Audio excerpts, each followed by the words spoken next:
তুই যেইভাবে আমাকে এটা দিয়ে দিলি, আগেকার দিনে বাচ্চাদের, ছোট ছোট বাচ্চাদের এরকম করে পিছনে গিট্টি দিলি, সামনে গিট্টি পাঠিয়ে। এইটা কিন্তু ভালো একটা সুন্দর হ্যাক, যেন ট্রাই করলাম, দেখলাম ভালোই হলো। মানে স্টোলটা গায়ে দিলে গায়ে পড়ে যায়, কিন্তু এভাবে দিলে পড়বে না, আর কাজও করা যাবে। বাচ্চাগুলোকে দিতে হবে, বাচ্চাগুলোকে। তুমি তো এখন বাচ্চাই। এগুলো দিয়ে দিলি আমাকে। তারপরে শীতকালের বৃষ্টি সারাদিন আজকে হয়েছে, সন্ধ্যাবেলা মন চলে একটু পোলাও খাবো আর আলুর দম। আলুর দমটা সকালে করে রেখে দিয়েছিলাম, এখন বানালাম পোলাও, ভেজ পোলাও।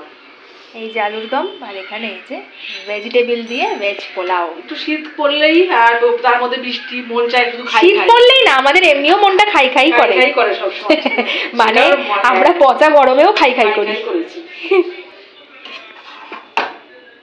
তারপরে এখন বাড়ছি ওর বাবারটা, আমি ওর বাবাকে আগে দিয়ে নিই, তাহলে ওর বাবা চলে এসছে, বলছে আমি এখন খাবো না, তোমরা খেলে খাও। যে গন্ধ পেয়েছে বাড়ার, বলে মা আমার না খিদে পেয়েছে,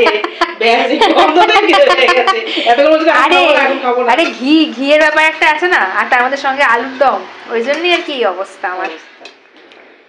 তুমি খাও ফার্স্টে। তুই খালি না, আমি খেলাম। তোমার প্রিয় জিনিস, তুমি একটু কাছে গিয়ে খাও বাবা, তুমি আবার নিচে ফেলবে। নিচে ফেলবো না, ওইটা ফেললাম হচ্ছে ডায়ালাসটা। তোমাকে কোনো বিশ্বাস নেই, তুমি নিচে ফেলবে, গায়ে ফেলবে। বিয়ে বাড়ি গিয়ে যা ভয় পাচ্ছিলাম তোমাকে নিয়ে, জলের বাটি না উল্টে দাও, গরম জলের বাটি দিয়েছে হাত ধোয়ার, আমি ভাবছি মা বেরোতে কিনা সব উল্টে দেয়। দেখেছি আমার ভেতরে ঢোকাস তুই আর তোর বাবা। হ্যাঁ, সামনে থেকে বুঝতেই পারবো না আমি, সবসময় বলো তুই ভেতরে ঢোক, আমরা সামনে। তুমি বলতে পারতে বাবাকে তাহলে ভেতরে ঢুকতে, আমাকে তো অপোজিটে বসতেই হতো। কেমন খাচ্ছ? আলুর দমটা খেতে দেখে। নিরামিষ আলুর দম, এটা একদম পুজোর বাড়ির রান্না হয়েছে। আমিও খাচ্ছি না তা নয়। এই যে এত ভালো হয়েছে, একবার শেষ হয়ে গেছে, আবার নিয়েছি।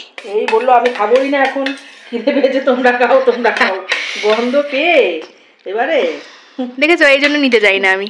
যাই তো নিলে তোমরা আবার কথাও শোনাও আমাকে এরকম করে। এরকম করো কেন গো?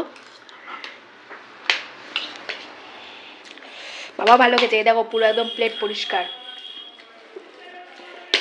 খেতে খুব ভালো হয়েছে। হ্যাঁ, ভেজ পোলাওটা বেশ ভালো লাগছে খেতে। কিসের জন্য টানছে? আলুর দম। আমি একটা মিস্টেক করেছি মাঝখানে, আলুর দমটা কিন্তু নিরামিষ আলুর দম নয়, এটা পেঁয়াজ রসুন দেওয়া আলুর দম, ভুল করে বলে ফেলেছি ওটা। ও তো জানেও না, বুঝতে পারছে না। ওর বাবা বলছে আলুর দমে পেঁয়াজ রসুন দিয়েছো, বলছে না একদম পুরো নিরামিষ ভেজ পোলাও, সেটা সবাই শুনেছে, নিরামিষ আলুর দম। আমরা বলছে কি মাছের মশলা করেছিলাম, মাছ রান্না করেছি আর মাছ, সেই মশলাই রেখে দিয়ে খানিকটা আলুর দম করে ফেলেছি।